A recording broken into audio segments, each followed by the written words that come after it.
கொடுத்து அவங்கள வந்து நம்ம நம்ம படிக்க வைக்கணும். அவங்களுக்கு கோல் அச்சீவ் பண்றதுக்கு அதை ஹெல்ப் பண்ணணும், ஹைஃபை பண்ணணும், தட்டி கொடுக்கணும், உன்னால முடியும்னு சொல்லணும் அப்படின்றதெல்லாம் நான் சொன்னேன். பட் நெகட்டிவ் ரீஇன்ஃபோர்ஸ்மெண்ட்டை பொறுத்த வரைக்கும் எப்படின்னா, நெகட்டிவ் ரீஇன்ஃபோர்ஸ்மெண்ட் அந்த மாதிரியான பீப்புள்ஸ் எப்படி பண்ணுவாங்க அப்படின்னா, குழந்தைங்க படிக்கலைன்னா ஃபர்ஸ்ட் எடுத்தோடனே அடிக்கிறது. அடிச்சுதான் அவங்க சொல்லுவாங்க. அமைதியா எதுவுமே சொல்லவே மாட்டாங்க. அடிச்சுதான் சொல்லுவாங்க. படிக்கல அடிக்கதான் செய்வாங்க. நெக்ஸ்ட் நிறைய பேர்லாம் துரத்தி அடிக்கிறவங்கலாம் நான் பார்த்திருக்கேன். அந்த குழந்தைங்க அவங்க அவங்க வந்து பூ மாதிரி நீங்க சொன்னாலே அவங்க கேட்டுப்பாங்க. சொல்லல சில பேர் என்ன பண்ணுவாங்கன்னா ரொம்ப அக்ரஸிவா இருப்பாங்க குழந்தைங்க. நம்ம எது சொன்னாலும் நோட்டை தூக்கி போட்டு எறிவாங்க. நம்ம சொல்றத எதிர்த்து பேசுவாங்க. அந்த மாதிரிலாம் நம்ம கொஞ்சம் வாய்ஸை ரைஸ் பண்ணலாம். பட் அடிக்கிறதுன்றது ரொம்ப தப்பு. அடிச்சா ஒரு ஸ்டேஜ்ல என்ன பண்ணுவாங்க அப்படின்னா, என்ன மிஞ்சி மிஞ்சி போனா அடிக்க தானே செய்வாங்க அப்படிங்கிறது அந்த அடியே அவங்களுக்கு பழகிரும். சோ அடிக்கிறத விட்டுட்டு நீங்க வந்து பாசமா சொல்லி பாருங்க. சாஃப்ட்டா ஹேண்டில் பண்ணுங்க. அவங்க குழந்தைங்க பூ மாதிரி. சோ நீங்க சின்ன வயசுல இருந்தே அவங்கள சாஃப்ட் ஹேண்ட்லிங் பண்ண ஆரம்பிச்சீங்கன்னா, அவங்களும் அதே மாதிரி வராம நம்ம அடிக்கிற அளவுக்குலாம் அவங்க கொண்டு போக மாட்டாங்க.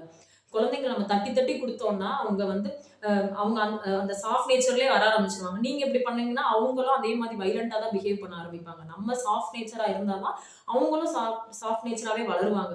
சோ குழந்தைங்கள பொறுத்தவரைக்கும் அடிச்சு சொல்றத விட, அமைதியா அதாவது பாசிட்டிவ் ரீஇன்ஃபோர்ஸ்மென்ட்டா தட்டி குடுத்து ஹைஃபை நல்லா ஒரு கேமோ ஏதோ கரெக்ட்டா நல்லா விளையாண்டா ஹைஃபை பண்ணி சொல்லி வளர்த்து பாருங்க. அந்த குழந்தைங்க வந்து மைண்ட் ஃப்ரீயாவும்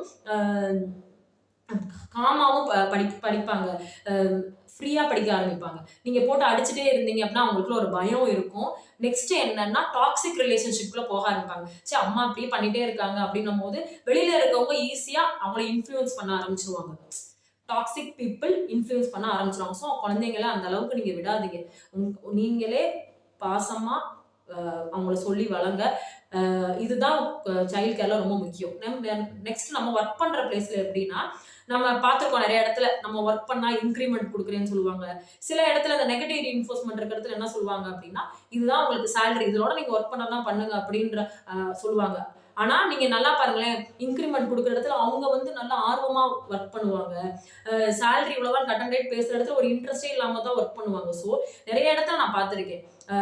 அவங்க வந்து இந்த மாதிரி இன்கிரிமெண்ட் குடுக்குறோம் அப்படின்னு சொல்ற இடத்துல எல்லாம் நல்லா அவங்க ஆர்வமா எடுத்து ஒர்க் பண்ணுவாங்க. நீங்க ஒண்ணும் இல்ல. நம்ம ஒரு ஜவுளி கடைக்கு போறோம். அவங்க தள்ளுபடின்னு போட்டா நம்ம போறோம்ல.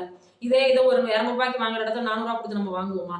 எல்லா இடத்துலயும் ரீஇன்ஃபோர்ஸ்மென்ட்ன்றது இருக்கு. நம்மள வந்து என்கரேஜ் பண்ணி வாங்க வைக்கிறதுக்கு. சோ ஜவுளி கடை நம்ம வேலை பார்க்குற இடத்துல எப்படின்னா, நம்ம குழந்தைங்களை எப்படி வளர்க்கணுன்றதை நீங்க பார்த்துக்கோங்க.